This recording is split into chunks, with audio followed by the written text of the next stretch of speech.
집에 냉장고에 사과가 있다 하시는 분. 작년 사과 괜찮나요? 사과즙 괜찮나요? 사과즙. 아, 이렇게 디테일이 나올 줄 몰랐는데. 죄송합니다. 여기 개그맨이 3명이 있어가지고.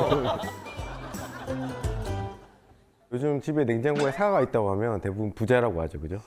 심할 때는 뭐 사과 한 개당 뭐 15,000원 정도 이렇게. 15,000원요? 네, 그렇게 하고 있죠. 그래서 지금 요즘 이 가격이 너무 올라가다 보니까 그 애플과 인플레이션을 합쳐서 애플레이션이라는 신조어까지 나오게 됐어요. 뭐야 사과가 근데 이렇게 사과가 왜 가격이 올랐을까요? 사과가 많이 부족한가요? 일단 수확량이 무조건 줄었거나 먹는 사람이 많아졌거나. 먹는 사람이 갑자기 많아지진 않을 것이니까 바로 기후변화 때문입니다. 기후변화로 인해서 저온 피해도 있고 탄저병. 이 탄저병이랑 이렇게 과일 일부분에 까만 점이 생겨서 이제 점점 썩어가는 건데 이제 수확할 때 이게 비가 많이 오면 훨씬 더 확산되게 돼요. 비가 오면? 그래서 이제 작년에 수확기에 비가 많이 오면서 집중호우도 있고 이래서 이제 탄저병이 확산되고 실제로 사과 생산량이 30% 이상 감소했습니다. 이런 탄저병 이슈는 사과뿐만 아니라 다른 과일에도 있었는데 단감에서 창궐한 그 탄저병을 막기 위해서 어떤 농민은 그 농막에서 잠이 들다가 이제 화재로 사망한 그런 일도 있었죠. 그리고 2021년 그보다 한 해 앞서서는 대파와 양상추 가격이 폭등한 적이 있어요. 맞아요. 맞습니다. 네네네. 그래서 막 그때 파테크라는 게 유행하기도 했는데 맞아, 기억나. 막 길러서 먹고 그런 거죠.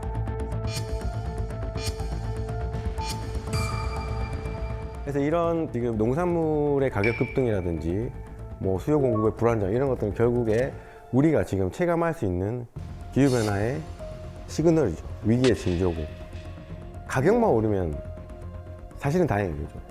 가격으로 우리가 얘기를 할 수 있는 것도 행복한 시절이라는 거죠. 아예 없어질 수 있는 거죠. 기후변화로 인해 사과의 생산지가 점점 이동하고 있다. 이런 얘기 이미 많이 들으셨을 거죠? 원래는 대구 사과가 가장 그렇죠. 여기 유명하잖아요. 보시는 것처럼 과거 30년, 현재를 보면 대부분의 지역에서 우리가 적지가 아니더라도 가능하다는 거예요. 근데 30년이 되면 급상을 너무 하게 심한데요? 됩니다. 많이 줄어들죠. 그 다음에 2050년 되면 어머, 어떡해. 강원도 일부 지역만 남게 됩니다. 아, 너무 소름 끼친다 저거 진짜. 만약에 2070년이 되면 어떻게 될까요? 없어져요. 없어지겠죠. 없어지죠. 그게 현실입니다. 그럼 이제 지금 자라는 아이들한테는 그 사과가 정말 귀한 과일이 될 수도 있겠네요. 네, 그렇습니다. 늘 항상 옆에 있으니까 당연하다고 생각했던 것들이 그냥 하나씩 없어지는 거예요. 아 너무 충격이다. 지금 예를 들면 봄꽃이 굉장히 빨리 피고 개화 시기로 인해서 많은 얘기들이 나오고 있는데 그럼 항상 질문을 많이 해요. 그럼 봄꽃은 계속 빨라지나요? 언제까지 빨라질까요? 설마 겨울에 피겠어? 작년에 벚꽃이 진짜 빨리 폈었거든요. 문제는 그 빨리 피는 게 아니라 이제 어느 정도 더 빨라지면 이제 이 벚꽃은 볼 수가 없어요. 그러니까 이런 것들이에요. 지금 봄이면 벚꽃을 잃고 우리가 여름이면 사과를 못 먹고 수박도 없어질 수 있겠죠. 이런 식으로 하나씩 다 그렇게 바뀌어가요. 충격적이다. 자, 근데 이제 문제는 지금 제가 말씀드린 과일뿐만 아니라 기저귀, 그 다음에 우리가 비상식량, 뭐 자주 먹는 라면, 여성분들한테 필요한 생리대 이런 것들이 우리한테 필요한 생필품 가격이 점점 올라가고 있다. 왜 그러죠? 라면은 뭘로 만들죠? 밀이죠, 그죠? 그 우리가 러시아랑 우크라이나가 전쟁이 터졌을 때 가장 우려했던 게 그거예요. 밀. 우크라이나는 세계에서 가장 중요한 밀 공급원 중에 하나입니다. 근데 다행히 뭐였냐면 세계에서 두 번째로 많은 밀을 공급하는 인도가 우리가 좀 많이 수출을 하겠다라고 했었어요. 근데 2022년 인도에서 섭씨 50도 기온을 찍고 날아가던 새가 떨어져 죽었어요. 와 50도를 찍었어요? 네. 저희가 50도를 경험을 해본 적이 없어가지고 그 영상에서 가끔 보면은 막 타이어 같은 거 녹고 도로에 있는 막 번네트에 후라이 먹고 그러는데 그렇게 됩니까? 맞습니다. 우리가 체감한 이 공기 중에 섭씨 50도라는 것보다 네. 이 바닥에 흡수하는 열이 더 뜨겁거든요. 그래서 이게 섭씨 50도 되면 거의 100도 육박할 거예요. 아스팔트 갈 겁니다. 그래서 손을 댈 수 없을 거예요.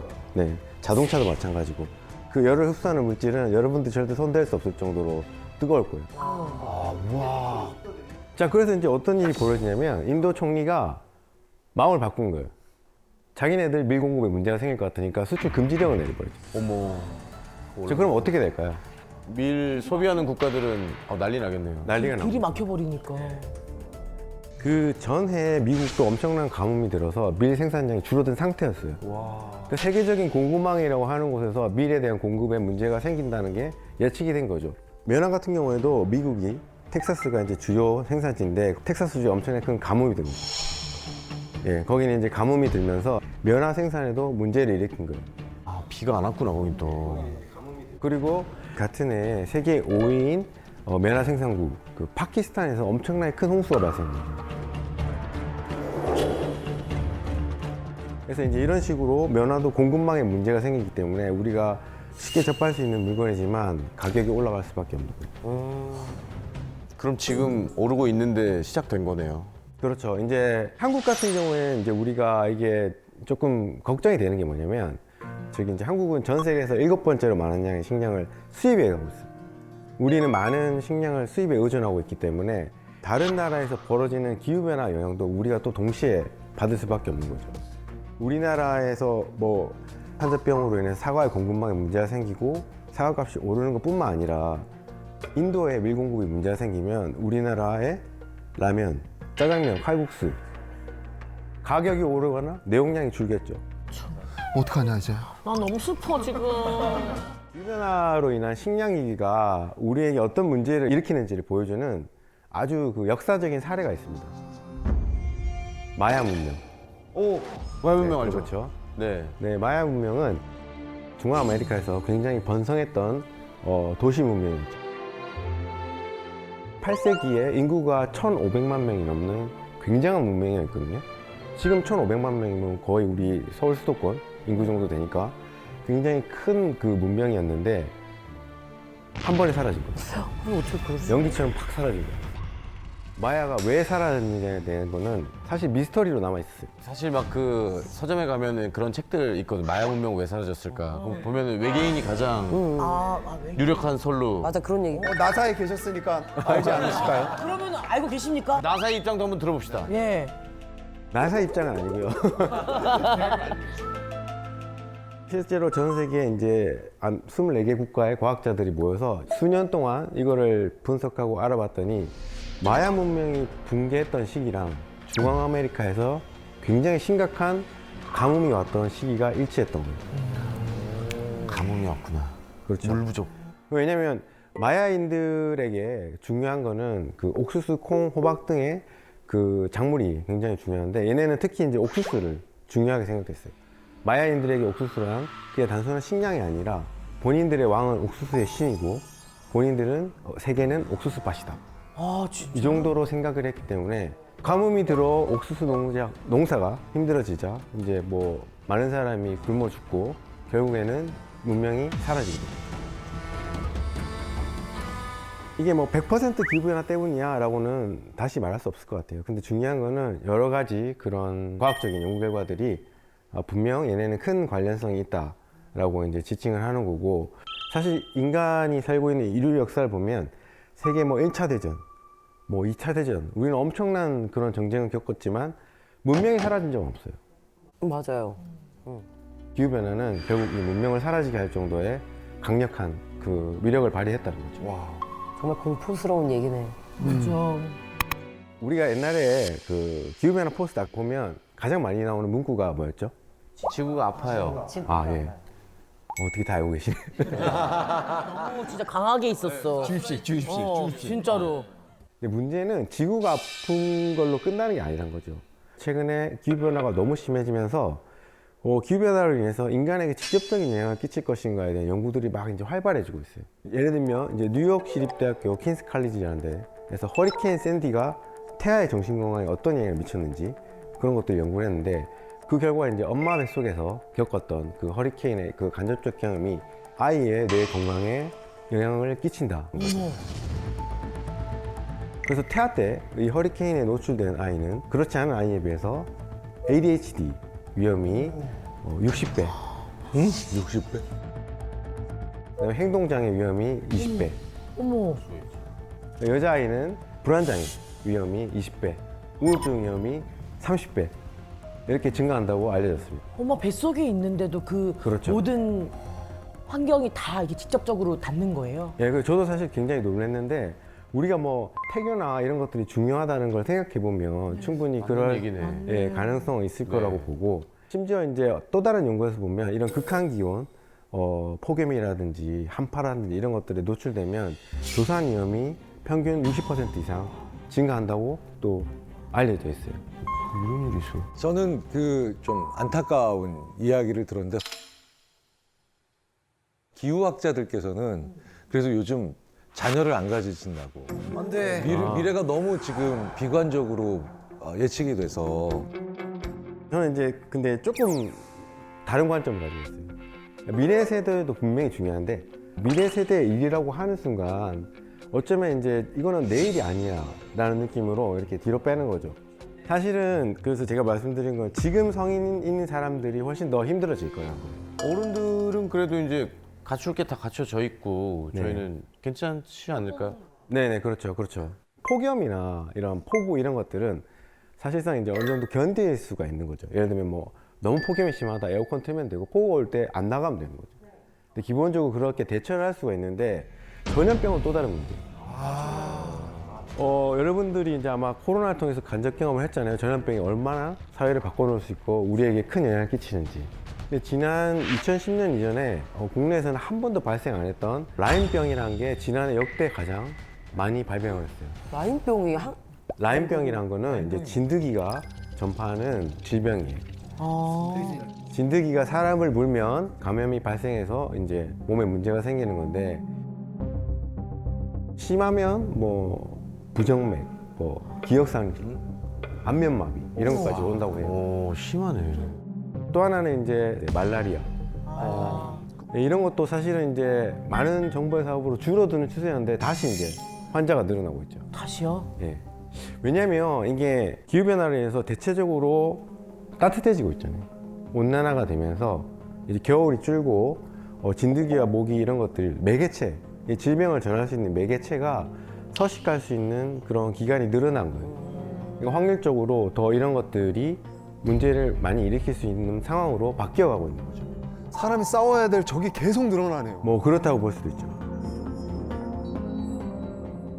기후변화로 인한 식량 얘기를 우리가 좀 많이 했는데 이제 조금 얘기를 바꿔서 기후변화가 여러분들의 이제 여가 생활에도 영향을 끼칠 수 있습니다. 자연이 인간에게 허락한 스포츠 중에 가장 빨리 사라질 게 뭘까요? 달리기? 사라지는 서핑 아니야? 서핑? 그거 양궁 사과 올려놨는데 사과가 없어. 창조적이다. 정말 창조적이다.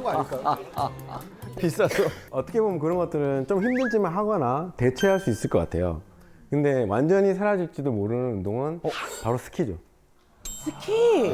네. 겨울이 없어서. 생각도 못했어. 네. 그러면 이런 얘기를 하시는 분도 있어요. 우리가 그럼 인공눈을 뿌려서 하면 되지 않나요? 근데 인공눈을 뿌리는 것도 조건이 있어요. 어느 정도 추운 날씨와 습도가 유지가 돼야 되는데 그걸 만족 못 하는 거예요. 그럼 인공눈을 뿌릴 수조차 없습니다. 여기 보시는 사진은 이제 한 스키장의 사진인데요. 스키장이에요? 네, 그렇습니다. 그냥 논바다 아닌가요? 이거 뭐야? 저희 뭐 스키가 아니고 모내기를 해야 될 것 같은 느낌인데.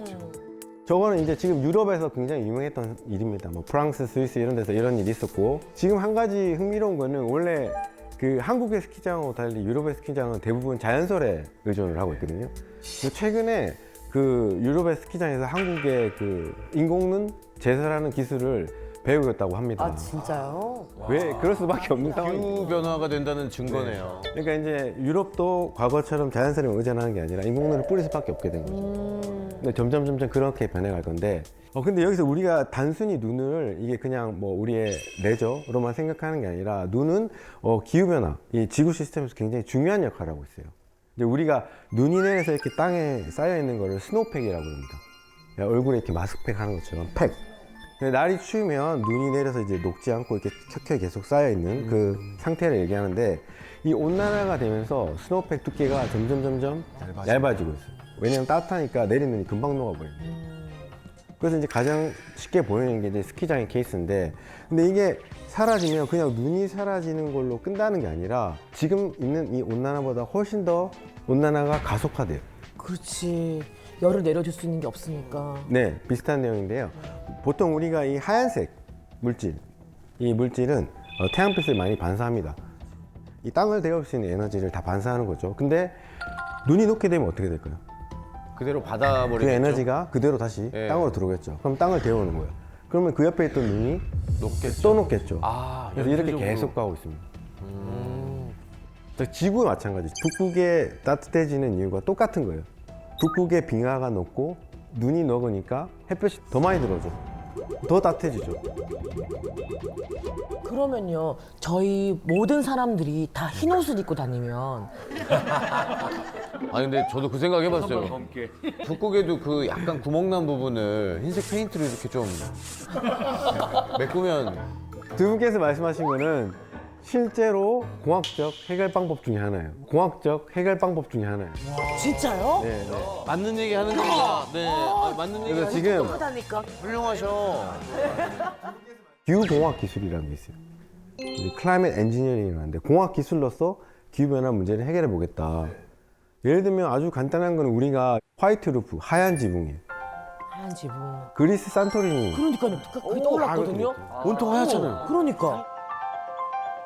미국에서도 그런 시도를 했는데 문제가 생긴 게 뭐냐면 미국에서는 워낙 큰 도시에서 그렇게 하얗게 실험을 해보니까 비행기를 타고 가는 파일럿이 눈이 부신 거예요.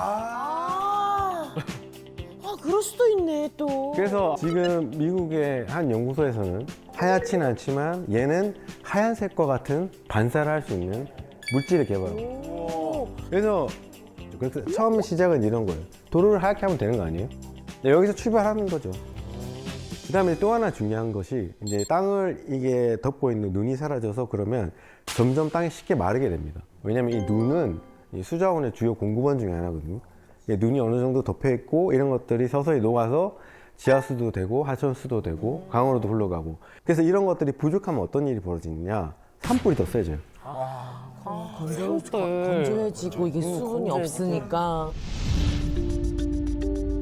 강원도의 영동, 삼척 이 지역에 굉장히 큰 불이 났습니다. 그죠?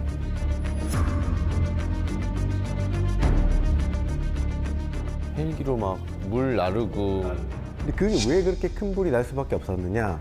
지난 한 70, 80년의 영동 지역의 기상 레코드를 보면 엄청나게 가물어 있었어요. 나무가 다 말라 있어. 그렇죠. 마른 장작이 되어 있는 거예요. 그래서 스노우팩이 사라지게 되면 이런 것들을 조절할 수가 없게 돼요. 또 하나 중요한 점은 얘네들은 보온 역할도 합니다. 겨울에 쌓여 있으면. 눈은 땅 속에 담요라고 생각하시면 돼요. 겨울이 워낙 춥고 땅이 여는데 이불처럼 덮여있기 때문에 그 안에 에너지가 안 빠져나가고 오히려 땅 속이 위에보다 더 따뜻해요. 그러면 그 안에서 그 겨울을 날 수 있는 곤충, 동물들이 버틸 수가 있는 거죠. 자, 그러면 그게 사라진다. 추운데 담요 걷어내면 어떻게 되죠? 꽝꽝 얼겠죠. 예. 그래서 바로 생물 다양성까지 문제가 생기는 그런 일이 벌어지게 되는 거죠.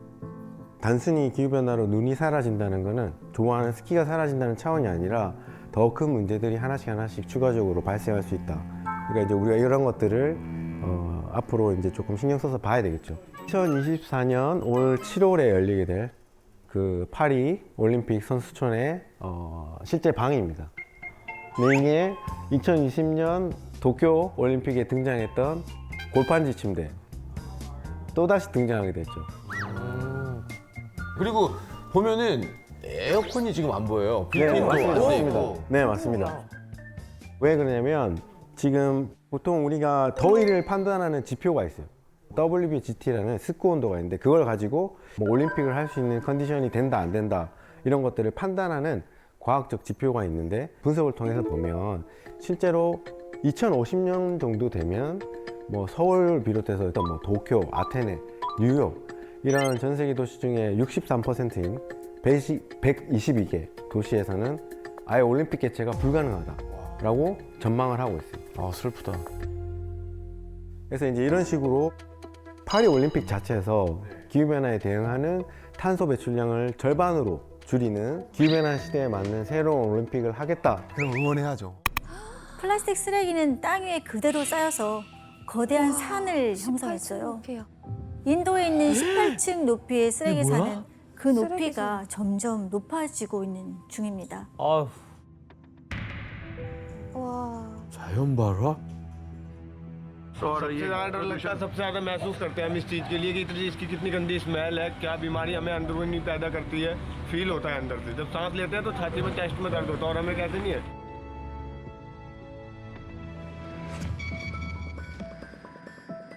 이건 인도의 문제뿐만이 아닙니다.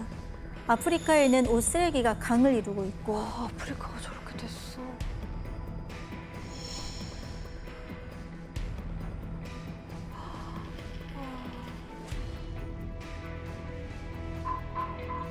와, 수들이 저 옷을 막 먹고 있어. 그러니까. 어떡해. 몸 안에 있는 거 아니야, 그럼 플라스틱이. 어떡해. 어떡하다. 어떡해. 세상에. 미쳤어. 저걸 왜 먹은 거야? 아휴. 아이고, 어떡하니. 아이고. 많이도 먹었다, 저걸. 아, 어떡해. 이거는- 와. 너무 끔찍해. 그냥. 답이 없는데요. 어떻게 해야 되지 하는 생각밖에 안 들어요. 매년 4억 톤 가량씩 발생하는 플라스틱 쓰레기에 지구가 뒤덮이고 있습니다.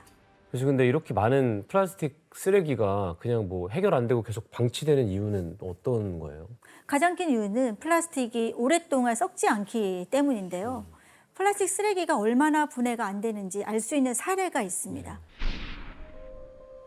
이건 2020년 스페인에서 발견된 플라스틱 쓰레기를 찍은 사진인데요. 뭐가 눈에 띄시나요? 연도요. 나보다 형이네. 올림픽. 올림픽? 네, 바로 1976년 당시 캐나다 몬트리올 올림픽을 기념하기 위해서 생산되었던 요구르트 제품인데요. 무려 44년이 지났음에도 썩지 않고 멀쩡한 채로 발견되고 있는 겁니다. 진짜 전혀 썩지 않고 글씨가 너무 선명해요. 네, 그렇죠. 플라스틱의 장점인 줄 알았던 높은 내구성, 강인함은 쓰레기가 되었을 때 절대 썩지 않는다는 치명적 단점으로 작용하게 됩니다. 유럽연합에서 플라스틱 특성에 대해 설명한 말이 있는데요. 박진희 씨가 읽어주시겠어요? 네. 일회용 플라스틱은 생산하는데 5초, 쓰는데 5분, 분해되는데 500년이 걸린다. 들어보니 아 어떠세요? 근데 생각해보면 우리 배달 용기들 뭐 다 한 번 쓰고 버리는 거잖아요. 맞아요. 그런 것들이 제일 문제가. 그럼 썩지 않는 이 플라스틱을 태워버리는 것도 안 된다는 건가요? 그럴 수도 없는 게 플라스틱은 태울 때 유해 가스가 배출됩니다. 그러니까 막 연기가 나오네요. 플라스틱 쓰레기를 소각할 때 발생하는 유해 물질에는 다이옥신이라는 게 있는데요. 발암 물질. 네, 다이옥신. 네, 발암 물질이기도 하고요. 다이네. 다이. 청산가리보다 무려 1만 배나 강한 독성을 가지고 있어요. 그래서 함부로 소각할 수도 없기 때문에 결국 땅 위에 방치되고 있는 거죠. 그런 플라스틱 쓰레기를 각국에서 어떻게 해결하고 있을까요?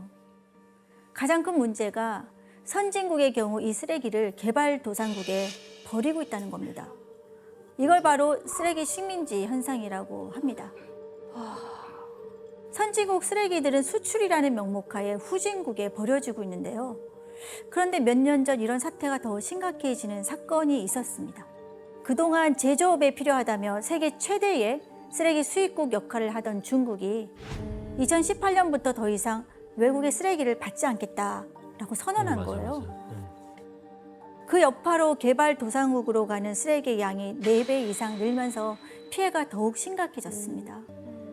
이를 해결하기 위해 국가 간 유해 폐기물의 불법 이동을 금지하는 바젤 협약의 폐기물 항목에 2020년에 플라스틱 쓰레기가 새롭게 추가될 정도로 플라스틱 쓰레기 대란은 국제 사회의 심각한 이슈입니다.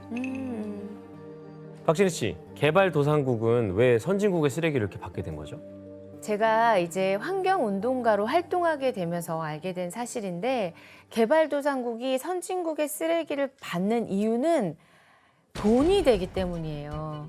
이 플라스틱 쓰레기를 재활용해서 수익을 내고 있는 건데 문제는 상당수가 이게 진짜 재활용이 되지 않고 그냥 버려지는 게 문제가 되는 거죠. 예. 맞아요. 이렇게 쌓인 플라스틱 쓰레기는 생태계를 광범위하게 훼손시키면서 심각한 문제를 야기를 하고 있는데요. 한 연구에 따르면 2030년에는 1분마다 트럭 2대 분량이, 2050년에는 1분마다 트럭 4대 분량의 쓰레기가 바다에 버려질 거라고 하는데, 심지어 2050년이 되면 바다의 해양 생물과 플라스틱 쓰레기 비율이 1대1이 될 거라고 합니다. 와.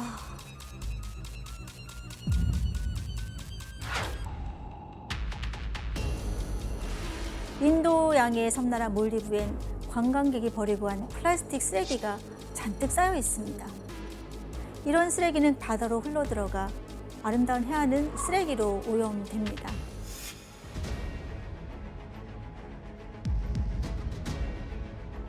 아니, 여기로 일부러 보내는 건가? 해류를 따라서 그냥 이제 모이는 거야 그냥? 와. 어떡해. 발리 못 가겠다. 와, 진짜. 이게 저거 진짜 어떻게 해야 되지? 끝이 안 나네. 이거 어떻게 치워야 되냐 이거. 아, 쓰레기. 와, 몰디브. 이게 뭐야? 진짜. The fish is totally garbage. 100%. 24 hours they're burning smokes is there.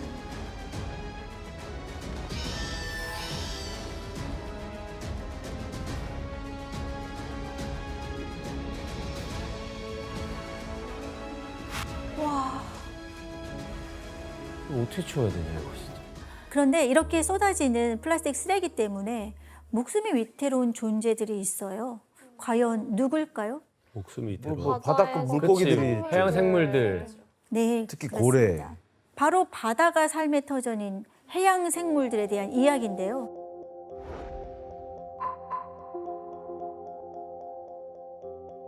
아유, 진짜 이걸 참. 어떻게 해야 되지? 하여튼 인간들이 문제야. 플라스틱 쓰레기는 해양 생물들을 그렇게 다치게 합니다. 바닷속을 헤엄치는 거북이의 몸을 옥죄고 바다새들의 부리를 묶어서 굶어 죽게 만들고요. 빼주고 싶어. 저거 왜 낀 거지 저게?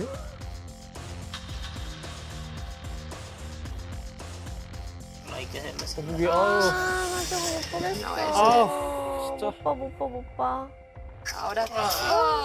몇 년 전 빨대가 코에 껴서 고통스러워하는 거북이의 영상이 화제가 되면서 플라스틱 쓰레기에 멸종위기였어. 대한 경각심을 불러일으켰는데 아, 뭐가 들어있었어?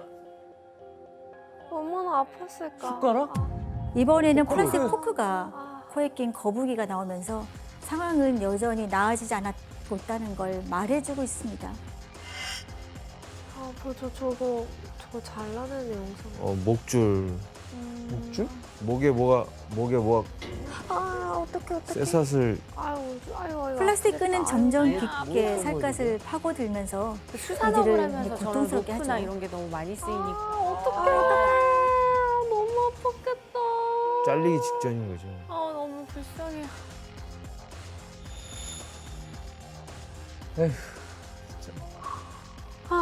이건 뭐야? 거북이가 저렇게 자라서 저렇게 돼버렸네. 아 잘한 거야. 근데 저게 그 콜라 그 왜 우리 캔 사면 위에 문양이 그거잖아요. 그래, 저게 너무 단단해. 혼자 못 끊지. 교수님 바다 생물들에게 가장 위험한 쓰레기가 뭔가요? 물론 생활 쓰레기도 많지만 해양 쓰레기 중에서 무려 절반을 차지하는 거는 다른 종류예요. 그물류 아닙니까? 낚시용품 네, 맞아요. 이런 거 아니에요? 바로 물고기를 잡는 데 쓰는 그물, 아하. 낚싯줄, 부표, 밧줄 같은 어업 폐기물들이에요. 바다 사자의 목에 걸린 것은 바로 낚싯줄이에요. 모르겠어, 진짜. 특히 오른쪽에 있는 건 청정 지역으로 여기 알려진 어떡해. 독도 바다 밑의 상황이거든요. 독도 근처 해역에는 무려 30톤의 쓰레기가 있다고 하는데 이렇게 버려진 어업 쓰레기에 해양 생물들이 이른바 유령 어업을 당하고 있습니다. 그런데 플라스틱 쓰레기가 해양 생물들을 괴롭히는 건 이뿐만이 아니에요. 동물들을 다치게 하는 것만큼이나 심각한 건 바로 바다 위에 떠다니는 쓰레기를 먹는다는 거예요. 이건 스페인의 한 해안에서 사체로 발견된 향유 고래의 모습인데요. 고래 뱃속에서 나온 비닐봉지들이 엄청나죠. 아, 저걸 다 먹었어. 그 무게가 무려 29kg. 비닐봉지와 함께 페트병, 심지어 우산까지 총 47종의 플라스틱 쓰레기를 어떡해. 먹고 소화하지 못한 채 사망에 이르게 됐어요. 이 사진은 북극 인근 스웨덴에서 촬영된 북극곰 사진인데요. 뭐야? 뜯지 마. 뭘 먹고 있는 거야? 안 돼. 이 비닐봉지 또한 안에 음식을 담았다가 버려진 거라서 그 냄새로 인해서 먹이로 착각한 북극곰이 이렇게 먹고 있는 모습입니다. 바다를 떠도는 쓰레기를 청정 지역인 북극까지 침범하고 있다는 걸 알 수가 있죠. 아니 왜 바닷가가 쓰레기를 버리고 오는 거야? 난 이해가 안 가네 진짜. 진짜 인간이 문제다. 짜증난다. 그런데 플라스틱 쓰레기 중에서도 가장 심각한 문제는 바로 미세 플라스틱입니다. 플라스틱? 야, 아, 너무 야, 작다. 이거 그냥 먹게 되겠네. 그냥 먹는 거지 이거. 100%지. 어때요? 정말로 입자가 작아 보이죠? 네. 미세 플라스틱은 바다에서 바람과 물에 의해서 플라스틱 표면이 깎이면서 지름 5mm 미만의 작은 알갱이로 부서진 건데요. 이게 최악일 것 같은데. 플라스틱이 이렇게 크기가 작아지면 어디든 침투할 수 있는 강력한 무기가 될 수 있습니다. 그래서 죽음의 알갱이라고 불리기도 하는데 한 연구에 따르면 바다에 떠다니는 미세 플라스틱이 2005년에는 약 16조 개에서 2019년에 약 171개 조로 14년 만에 10배 이상이 증가했다고 합니다. 조단이. 총무게는 무려 230톤에 달한다고 추정합니다.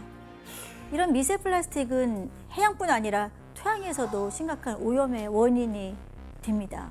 토양에서. 그럼 토양을 오염시키는 가장 큰 원인이 되는 플라스틱 제품이 과연 뭘까요? 비닐 아니야 비닐? 비닐이라고 들었는데. 네, 맞습니다. 이건 바로 잡초와 수분 증발을 막기 위해서 사용되는 농업용 멀칭 필름이라는 건데요. 유엔 식량농업기구에서 조사해봤더니 2019년 한 해 동안 전 세계에서 멀칭 필름이나 농업에서 사용된 플라스틱 양이 무려 1,250만 톤에 이른다고 합니다. 이런 농업용 플라스틱은 약 50% 정도가 사용 후 수거가 되지 않아서 자연에 버려지고 있는데요. 아, 그대로 토양에. 시간이 지나 미세 플라스틱이 돼서 토양에 스며들고 결국 농작물에 영향을 주게 되죠.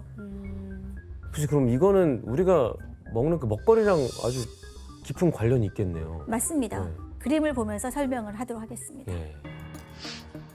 네, 땅에 있는 미세 플라스틱이 이렇게 뿌리를 타고 식물 안으로 침투하게 되는데 식물 내부의 모습을 현미경으로 들여다보면 어떨까요? 식물 속 모습이 어때 보이세요? 저게 검은 점 같은 게 플라스틱이에요? 네, 이 까만 점들이 다 미세 말도 안 플라스틱입니다. 돼. 미세 플라스틱은 줄기를 타고 잎이나 열매로까지 이동을 하게 됩니다. 아니, 그럼 우리가 먹는 상추 쌈 같은 데도 들어갈 수 네. 있겠네요, 충분히? 네, 충분히 들어갈 수 이 있죠. 상추도 못 먹겠네. 그럼 아무것도. 아무것도 진짜 먹을 수 있는 게 어떡해? 그러면은 그 교수님 오염된 농경지들을 어떻게 깨끗하게 뭐 정화라도 해야 되는 거? 아 정화가 되긴 돼요? 이거 어떻게 해야 돼요? 과연 오염되지 않은 땅에서 키운다면 미세 플라스틱 문제가 해결될까요? 우리 연구실에서 직접 실험을 해봤습니다. 예. 미세 플라스틱에 오염된 완두콩을 깨끗한 토양에 심어봤는데 거기서 새로 나온 완두콩은 어땠을까요? 안 설마. 깨끗했을 것 같아요. 설마 유전이 되는 거야? 다음 세대로. 역시 미세 플라스틱이 발견되었어요. 식물이 한 번 미세 플라스틱 노출되면 토양과 상관없이 어미 세대 식물을 통해서 후세대 식물에게 대물림되는 현상까지 확인이 된 거죠. 진짜 소름이다. 와. 결국 새로운 땅에 씨를 뿌려도 소용이 없다는 얘기거든요. 아, 어떡하지, 진짜? 그런데 이렇게 땅 위에 쌓일 대로 쌓인 플라스틱 쓰레기의 영향은 토양 오염만으로 끝나지를 않습니다. 비와 바람 등에 의해서 강으로 흘러 들어가서 강의 생태계도 위협하고 있습니다. 와. 특히 강에 꼭 필요한 존재인 이 생물에게 미세 플라스틱이 침투할 수 있는데요. 이 생물은 뭘까요? 강해? 플랑크톤인가? 네, 사진으로 확인을 해보겠습니다. 바로 물벼룩입니다. 아, 불배로. 벼룩같이 생겼네. 물벼룩이 있는 곳에 형광색 미세 플라스틱을 풀어봤거든요. 실험 결과 어떻게 됐을까? 다음 사진을 보겠습니다. 어머 어떡해. 뭐예요? 왜 이렇게 네온처럼 빛나지? 물벼룩의 생식기관, 소화기관, 알주머니까지 미세 플라스틱이 모두 침투했습니다. 와 세상에. 심지어 아래 83%가 죽어버렸거든요. 어떡해. 물벼룩의 개체수가 감소한다면 강의 환경에 심각한 악영향을 끼치게 됩니다. 그러겠네요. 물벼룩이 없는 하천은 죽은 하천이랑 다름이 없어요. 아유, 진짜 이걸 참. 윤서희 씨, 우리 미세 플라스틱이 안 가는 곳이 없을 것 같아요. 네, 맞아요. 심지어는 구름에도 있다고 하는데요. 예? 네, 구름이요? 구름 안에도 있다고 하는데 구름을 조사하셨어? 이제 후지산 근처에 있는 구름에서 샘플을 채취했는데 플라스틱이 들어가 있었고 합성 고무 성분도 발견이 됐다고 해요. 1리터당 미세 플라스틱이 최대 13.9개까지 발견이 됐다고 해요. 그러니까 이제 이게 구름에 있다 보니까 대기 중에 떠다니는데 그래서 사람이 안 사는 북극에까지도 미세 플라스틱이 섞인 눈이 내린다고 합니다. 눈이 내린다. 네, 지금 여기도 미세 플라스틱 있나요? 있죠, 너무 많을 있죠, 것 당연히 같은데. 있죠. 아, 모든 곳에. 너무 충격적이다. 이렇게 땅과 바다에 무분별하게 버려지는 플라스틱 쓰레기는 결국 어디로 향하게 될까요? 우리 몸으로. 네, 맞습니다. 바로 플라스틱이 불러온 저주의 마지막은 인류 위협입니다. 쓰레기를 버린 인간에게 되돌아와서 그렇지. 위협이 되고 있습니다. 에이, 우리가 뭐 업보죠, 뭐 업보. 네, 사람과 동물, 환경의 건강은 원 헬스라고 해서 하나로 연결되고 있다는 사실을 간과해서는 안 되는데요. 명언이네요. 생태계 공통체 중 하나인 사람 또한 결국 플라스틱의 피해를 받게 되는 거죠. 바다에선 먹이사슬 최하위에 있는 플랑크톤이 미세 플라스틱을 섭취하면 이 플랑크톤을 물고기가 잡아먹고 먹고 그 물고기가 결국 우리 우리 식탁에. 밥상에 오르게 되는 거죠. 물고기 그만 먹어야겠네. 야, 소가 그 아까 플라스틱 옷 90kg 먹은 거 못 봤어? 상추도 먹으면 안 돼. 그런데 어류는 물론이고 굴, 홍합, 심지어 소금에까지 미세 플라스틱이 나오고 있어요. 소금에도요? 네. 소금 우리 음식에 다 뿌리잖아. 아니, 소금에도 되면. 네, 바닷물이 미세 플라스틱 오염이 돼 있으니까 바닷물로 만드는 소금에서 당연히 미세 플라스틱이 나오게 되는 거죠. 이건 토양의 상황도 마찬가지입니다. 채소도 물론이고요. 우리의 주식인 쌀에서도 미세 플라스틱이 나오고 있습니다. 아, 밥도 못 먹겠네, 이제. 굶어 죽겠는 음식이 늘어나고 있어. 그냥 살지 마. 야, 못 살아. 내가 어떻게 봤을 되는 거예요, 이거? 한 연구에 따르면 사람은 매주 신용카드 한 장 분량의 미세 플라스틱을 먹고 있다고 하죠. 와. 아, 그래서 한 달이면 칫솔 하나를 먹는데요. 칫솔이 한 20g 정도 되는데 그럼 1년에 12개씩 먹는 거예요? 칫솔 12개씩 먹는 거예요. 그 미치겠다. 플라스틱 칫솔을. 그러면은 해가 갈수록 몸무게가 늘어야 되잖아. 그렇지. 그러니까 몸무게 안 배출이 늘어. 되겠죠. 네? 미세 네, 배출이 플라스틱이 되는. 아, 대변으로. 배출, 우리는- 대변, 우리는 대변으로 나가니까. 네, 입으로 들어온 미세 플라스틱이 배출이 되는데요. 한 150 마이크로미터 이상 정도 되는 것들은 저희 대변으로 현재 배출되는 걸로 알려져 있어요. 근데 몸에 남아있는 미세 플라스틱도 굉장히 많이 있는 거죠. 그렇죠. 교수님. 굉장히 많이 있죠. 우리가 숨을 쉬면 100이면 숨을 뱉을 때 약 25% 정도 나가거든요. 그러면 뭐 다른 거를 고려하지 않았을 때 한 75%는 우리 몸속에 있다. 이렇게 볼 수 있는 거죠. 그러니까 숨을 좀 많이 쉬면서. 쉬어주세요. 네. 여기 안에가 지금 미세 플라스틱이 숨을 쉬면 숨을 최대한 많이 쉬어주세요.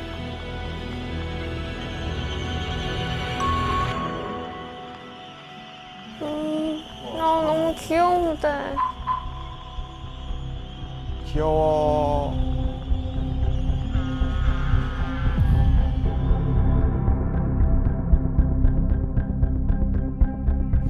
쓰레기. 왜 애기들 사는 곳에 쓰레기가 저렇게 많아. 우와.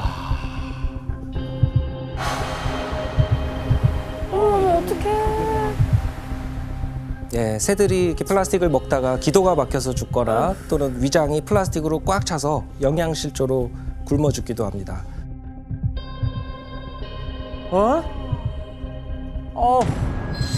어떡해.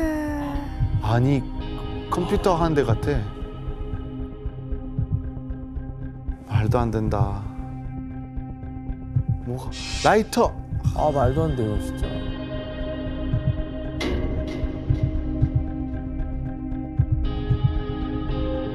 독성 물질 때문에 온몸이 마비돼서 죽는 경우도 있고요. 진짜 쓰레기장 됐다.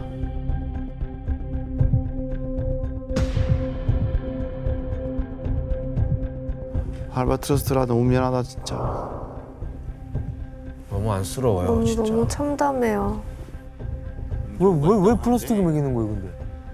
예, 왜냐하면 이게 플라스틱이 이렇게 바다에 떠다니다가 예, 파도나 모래 이런 데 이제 깎이고 부서지고 잘게 쪼개지죠. 예, 그 과정에서 이제 플라스틱의 냄새가 나는데 이 바다새의 주요 먹이인 크릴새우와 좀 비슷한 냄새가 난다고 합니다.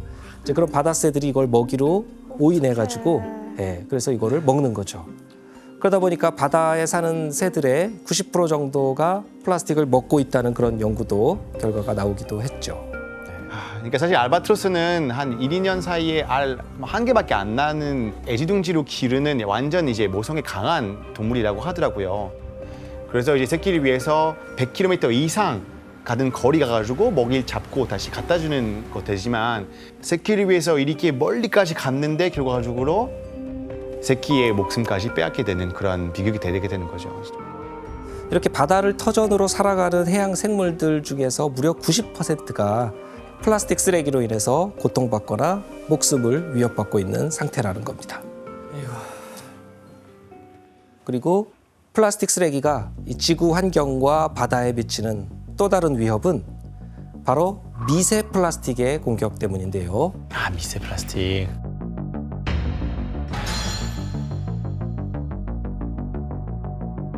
플라스틱은 오랜 시간 바다를 떠돌면서 파도나 암초 등에 의해 부딪혀서 잘게 쪼개지게 되는데요.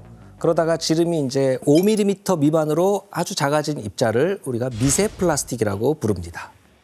아, 5mm 미만부터 미세 플라스틱이라고 하는 거구나. 그럼 바다의 이 미세 플라스틱이 어떤 모습으로 존재하는지 영상을 통해서 확인해 보시겠습니다. 보이긴 보이나요?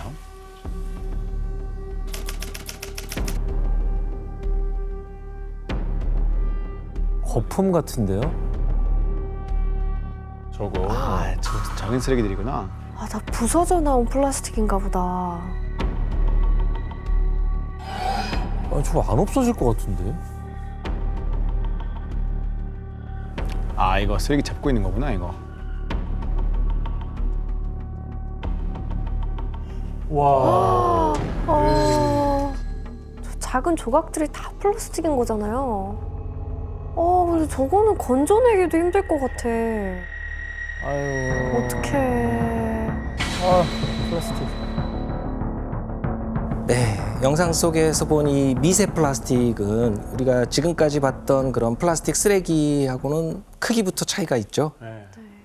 네, 그러니까 심지어는 눈에 보이지 않을 정도로 잘게 쪼개져서 물속에 존재하고 있는 겁니다. 그러면 이 작디 작은 미세 플라스틱이 대체 왜 위험이 되는 걸까요? 아무래도 이제 먹이처럼 보여가지고 물고기들 호흡하면서 아가미로 들어갈 수도 있는 더 많이 들어갈 것 같아요. 더 잘게 부서져서. 네, 이 원래 플라스틱이 제조 과정에서 첨가되는 여러 가지 화학 물질들 때문에 자체적으로 독성을 가지고 있죠. 아, 맞죠. 근데 이 분해되고 쪼개지고 하는 과정에서 바다의 오염 물질들까지 흡수를 하니까 이 독성이 더 강력해지는 겁니다. 와. 한마디로 이 독을 품은 이 작은 물질이 무수히 바다에 막 떠 있는 그런 셈이 된 거죠. 바다에 플라스틱이 엄청 많이 쌓여 있는 상태인데 그럼 미세 플라스틱도 그만큼 많이 퍼져 있는 건가요? 네, 때마침 독일의 한 연구소에서 그 궁금증을 풀 그런 연구를 최근에 진행을 했습니다. 그래서 이제 전 세계 바다에 12,000여 개 지점을 다 정해가지고 거기에 미세 플라스틱을 포함한 플라스틱 오염 현황을 통계낸 겁니다.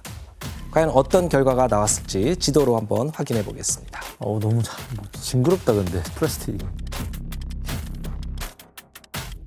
뭐야? 오, 저렇게 많이 퍼졌어? 이 지도에 이제 초록색, 녹색으로 돼 있는 점들이 있는데 미세 플라스틱을 포함한 플라스틱이 발견된 지점들이고 이제 주황색으로 표시된 곳들은 그 외에 다른 쓰레기가 나타나는 곳입니다. 지중해 쪽은 난리인데요? 되게 지중해랑 북해도 그렇고 동아시아도 그렇고 난리 났네요. 지중해 엄청 심각하다고 하더라고요. 지중해 맘먹는 게 한국이에요. 그러니까요. 우리나라가 안 보여 지금. 예, 이 연구 결과에 따르면 생각보다 하여튼 상태가 심각한데요.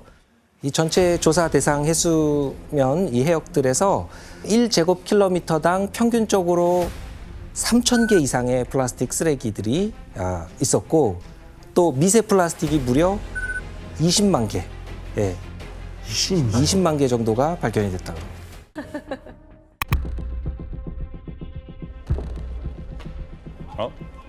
옷을 왜 벗죠? 뭐 하는 거예요? 뭐야? 미친 거 아니야? 어머. Millions of people are dying. Meanwhile, crops are failing. 뭐야? 뭐야?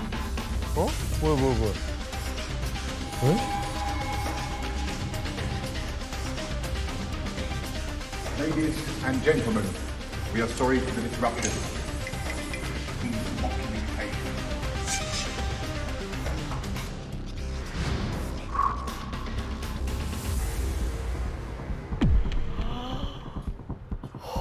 뭐지? 아, 길거리에서 왜 그러는 거야? We're gonna lose everything. And we're not joking. We have tried everything! 왜? 이런 행동을 할 만한 뭔가 있겠죠. 그러니까. 좀 명분이 있겠죠. 뭐 너무 궁금해. 그러니까 의문을 사실 그냥 봤을 때는 저 진짜 제정신인가 싶을 정도의 행동인데 목적이 뭔지를 모르겠어요 일단. 예, 최근 세계 곳곳에는 지금까지 없던 이런 과격한 시위들이 자꾸 나타나고 있는데요. 이들의 목적은 단 하나였습니다. 바로 인류의 생존을 위해 기후 위기를 멈추기 위한 행동을 지금 당장 해야 한다는 겁니다. 기후 위기가 이제 더 이상 물러설 수 없는 벼랑 끝까지 왔다는 것을 알리기 위해서 이렇게 나선 난 것이죠. 그런 그 그림에다가 그런 테러를 가했다라는 게 좀 충격적이었어요. 근데 그렇게 큰 문화재를 망가뜨리는 거는 근데 파손되지 않았던 게 앞에 유리로 돼 있었기 때문에 아우, 문제는 다행이네. 없는데 다행이다. 그냥 이제 어떤 액션으로 보여주려고 했던 거예요. 네, 맞습니다. 그 시위 방법에는 논란의 여지가 있지만 현재 기후 위기를 넘어 기후 재앙이라는 말이 나올 만큼 심각한 상황이라는 점에는 모두가 공감하고 있죠. 선생님, 대체 지금 지구가 어느 상태인 거예요? 지금의 지구를 사람으로 비유하면은 말기 암 환자다 이렇게 이제 생각할 수 있죠.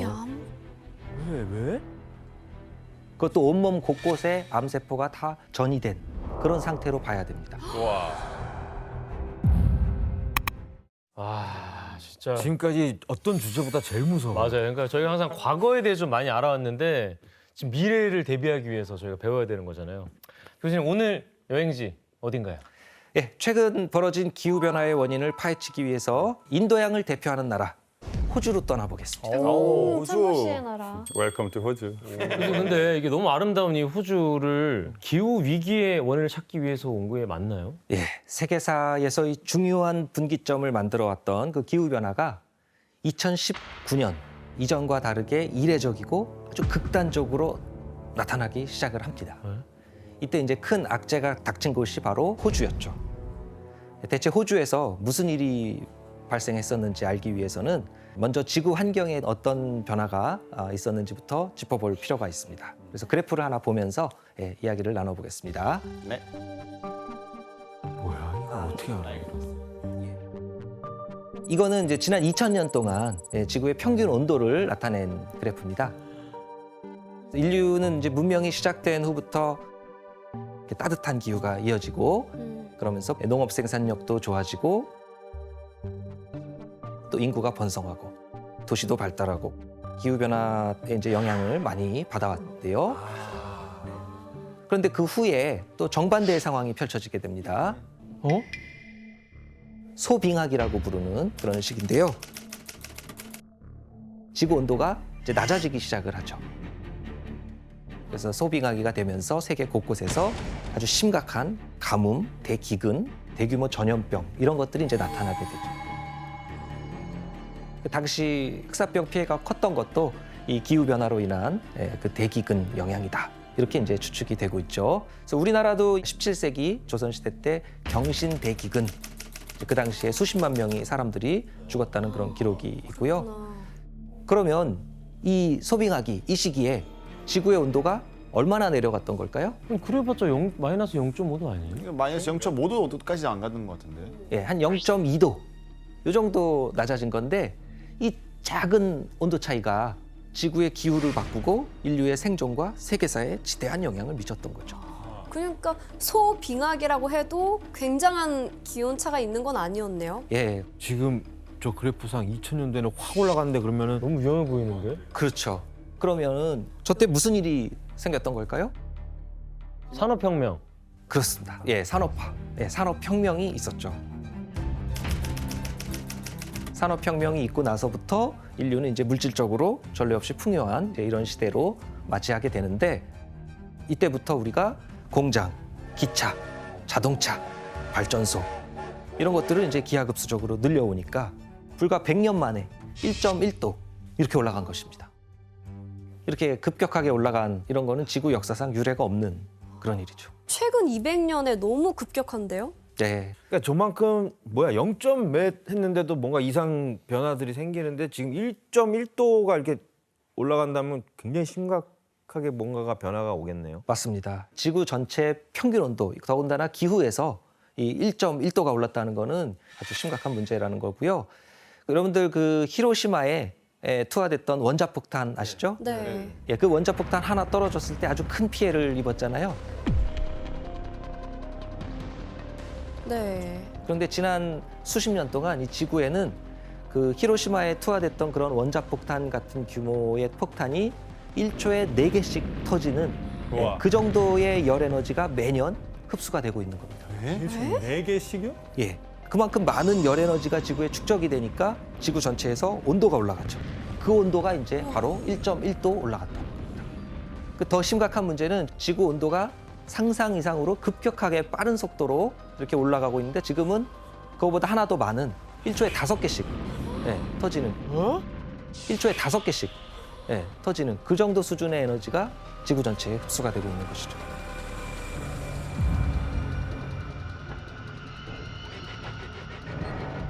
아니 그러면 지구를 뜨겁게 만드는 실제적인 원인은 뭐예요? 지구의 온도가 이렇게 상승을 하면서 지구가 점점 더워지고 있는 이 현상이 이제 우리가 지구 온난화 이렇게 부르는 거잖아요. 또 지구 가열화 이렇게 부르고.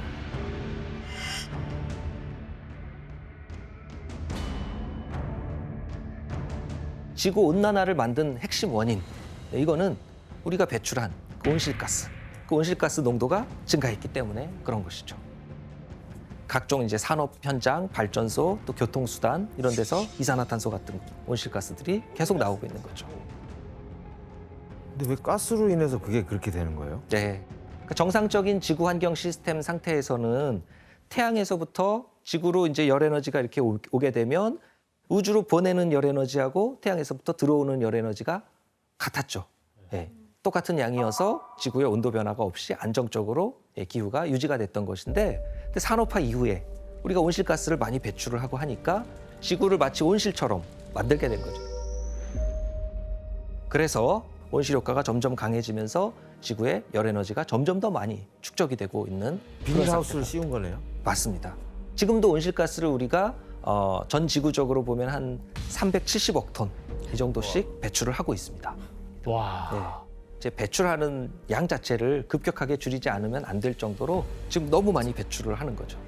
소 한 마리가 1년 동안 만드는 이 온실가스 양이 소형 자동차 한 대가 내뿜는 그 정도 양에 맞먹을 정도라고 합니다. 와우.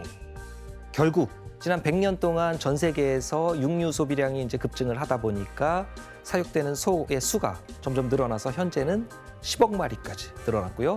그 결과 축산산업에서 나오는 이 온실가스가 전체 온실가스 배출량의 거의 5분의 1 정도까지, 5분의 1 정도까지 차지할 정도로 아주 심각한 그런 수준. 이거 엄청 심각한 문제네요, 이거. 그러니까 이게 그런 말이 있거든요. SUV 타고 있는 채식주의자보다 자전거 타는 육식주의자가 더 많은 이산화탄소 배출한다라는 말이 있어요. 그래서 저는 그거 듣고 완전 채식한 지 2년 정도 됐고 저는 열심히 그래도 많이 실천하려고 하고 있어요. 대단하다. 그러게요. 예. 교수님 그러면 저렇게 1.1도 올라간 그 기온이 지구에 어떤 영향을 끼쳤나요? 예, 급격한 산업화와 육식 등의 이런 생활 변화로 인해서 인류가 초래한 지구 온난화는 특히 2019년에 지구 시스템에 예상치 못한 그런 변화를 가져오게 됩니다. 19년?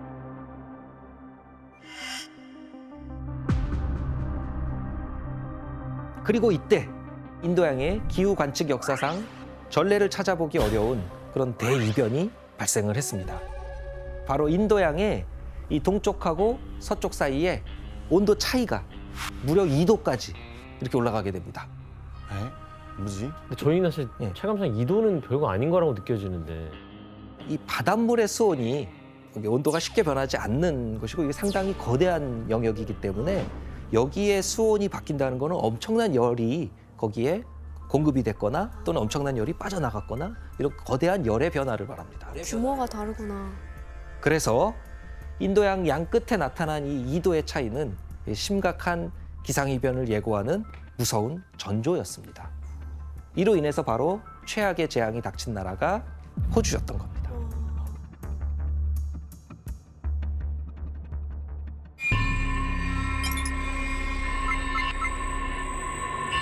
Please stand by. What's the location of your emergency? They're on the driveway, but there's fires broken out up closer to the house.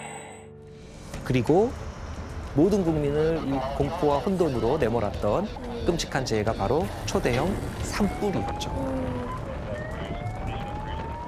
진짜 무서운 시기였어.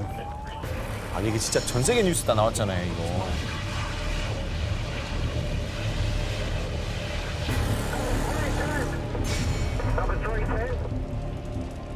진짜 저렇게 새빨갈 수가 어떻게 있나? 들어가 거기? 근데 저것도 기후에 또 안 좋은 거 아니에요? 저렇게 막 타고 저러는 것도? 그렇죠. 왜냐면 이제 어차피 나무가 타면서 거기서 이제 보관됐던 이산화탄소 또 배출되니까.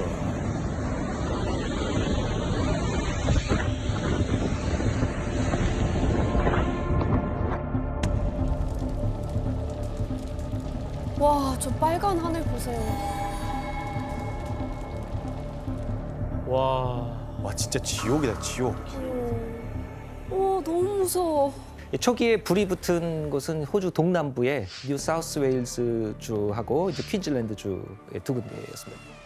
이 건조한 산에 갑자기 마른 번개가 막 내려치고 이러면서 불씨가 붙고 산불이 시작됐다고 이렇게 추정을 하고 있는데요. 이때만 해도 산불이 이렇게까지 커질 거라고는 누구도 예상을 하지 못했습니다. 그런데 한 달 사이에 이렇게 광활하게 넓은 이 호주 대륙에서 산불이 비정상적으로 빠르고 강하게 번져나가기 시작하는 겁니다. 당시 상황이 아주 전쟁과도 같은 그런 상황이었습니다. 그래서 뉴 사우스 웨일즈 주 정부에서 이 산불 진화를 위해서 연 인원 25만 명 이렇게 투입을 하고 소방 차량 700대와 항공기 100대 이상 이렇게 동원을 해서 화재 진압을 시도하는데요. 심지어는 미국, 뉴질랜드, 싱가포르, 캐나다 등등 해외에서도 1,000명이 넘는 대규모 소방팀을 지원받아가지고 현장에 투입을 한 겁니다. 아니 그러니까 챔버 씨 진짜 그때 당시에 그 호주 사람들 반응이 어땠어요? 산불 막 안 꺼질 때. 진짜 호주에서는 원래 몇 년에 한 번씩 큰 산불이 발생할 수도 있긴 한데 이번에는 진짜 멈추지 않았으니까 사람들은 어떻게 안심할 수가 없어요. 완전히 끔찍한 상황이었어요. This is literally not real. This is not real. Oh my god, I can't see anything. I can't see anything.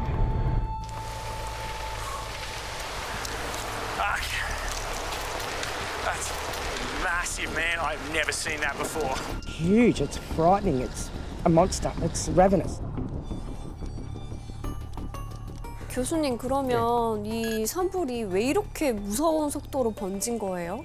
예, 그거는 이 산불을 진압하기 어려운 아주 최악의 상황들이 계속해서 펼쳐졌기 때문인데요. 특히 이 산불 현장에서 이것이 만들어져서 화재 진압을 무척 어렵게 만들었습니다. 그게 뭔지 한번 영상을 통해서 확인해 보시겠습니다. 뭐지? 근데 이게 바람 때문에 그런 거 아니야? 번질 때. 진짜. 회오리 바람. 회오리도 일어나 갑자기. 와. 불 토네이도. 어머, 저게 뭐야? 우와, 뭐야 이거? 저런 건 처음 봐요. 진짜 지옥에서 나올 것만 같은. 와, 저거는 막을 수가 없겠다.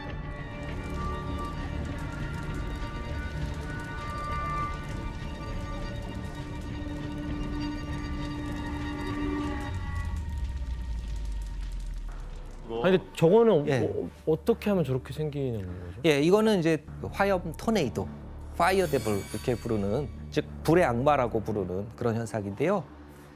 대체 화재 지역에 왜 이런 현상이 발생하는 걸까? 이 산불이 일어나면은 불이 워낙 뜨거우니까 대기를 가열하죠, 고기를. 네. 그렇죠. 가열을 하니까 뜨거워진 고기는 가벼워요. 가벼우니까 하늘로, 위로 이렇게 치솟는 거죠. 이렇게 공기가 치솟으면은 주변에 있던 고기들이 빨려 들어가야 되니까 빨려 들어가면서 여기 회오리가 이렇게 만들어지는 거예요. 산불의 불꽃과 재를 막 흡수하면서 수십에서 수백 미터에 이르는 수백 미터? 수백 미터까지도 되는 그런 거대한 불 회오리를 이렇게 만들어내는 겁니다. 수백 미터 웬만한 고층 건물. 그러니까요. 실제로 처음 보면 봤어. 얼마나 무서울 건데요, 예, 진짜. 그리고 이 화염 토네이도는 풍속, 여기 부는 바람이 최대 시속 200km. 200km? 예, 미터. 200km? 예, 중심부 온도는 1000도 이렇게까지 올라가기 때문에 이 산불 피해를 더 키우고 화재 진압도 아주 어렵게 그렇게 만들었습니다. 근데 이때 또 예상치 못한 또 다른 현상이 발생을 했는데요. 또요?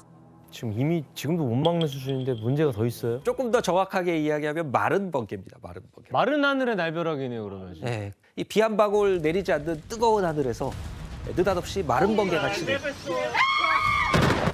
그런 상황이 여기저기서 막 펼쳐지는 겁니다. 번개까지? 진짜 무섭다. 비라도 내렸으면 좋았을 텐데. 네. 근데 이 번개가 이제 진짜 무서운 거는 뭐냐면은 번개가 바람에 밀려서 멀리까지 이동하면서 내려치니까 저 높은 하늘에서 사방으로 막 불을 쏘는 뭐 그런 셈인 겁니다. 그래서 원래 산불이 안 났던 곳에 자꾸 산불이 번지면서 이 산불 범위가 자꾸만 확장하고 와. 이렇게 또 새롭게 만들어지는 이 산불은 또다시 번개, 화염 토네이도 이런 것들을 다 증폭시키면서 호주 산불을 점점 더 거대해지는 그런 악순환을 낳게 됩니다. 그러니까 뭐 화염 토네이도에 뭐 번개, 악재가 다 겹쳤네요. 그러니까 기후를 이렇게 만든 인간에 대한 지구의 심판 같은 느낌이네요. 예. 이렇게 산불이 발생하고 3달이 지난 12월 말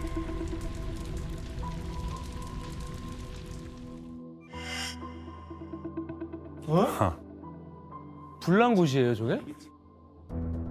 저렇게 다 번졌다고요? 네. 호주 역사상 최초로 호주의 모든 주에서 이 산불의 영향권에 들어가게 된 그런 초유의 사태였습니다. 남부만 피해본 게 아니구나. 항상 그냥 기적을 기다리는 느낌이었어요, 사실. 호주 정부에서도 이거는 도저히 통제가 불가능한 그런 심각한 상황이었습니다. 산불 피해가 가장 이제 심각했던 뉴 사우스웨일즈 그 주의 한 장관이 이거는 산불이 아니라 원자폭탄이다. 원자폭탄이다. 그러면서 아주 절망에 찬 이야기도 했습니다.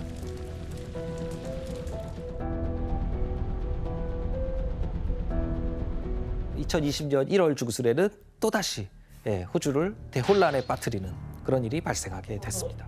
또 하나가 뭐죠? 또 있었어요? 또 있었어. 산불이 또 일어난 건 아니죠? 예.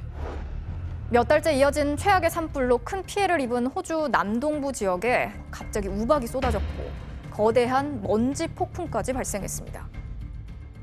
너무 이상한데요? 이게 믿기지 않는 일이 벌어지는 거죠. 이게 무슨 일이지? 뭐야 이거?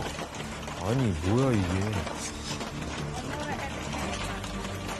소리 들어봐, 소리. 저거 맞으면 큰일 날 것 같은데요? 크기를 보세요. 이게 거의 뭐 골프공 크기의 이런 우박이 도시에 폭풍처럼 막 이렇게 몰아치면서 도시가 다 아수라장이 돼버린 거죠. 이게 떨어진다고?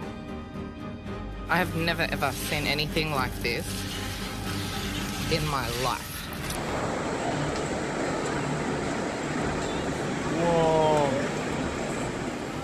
자동차가 완전 유리가 다 깨졌네요. 큰 피해를 봤죠. 피할 곳이 없네, 진짜.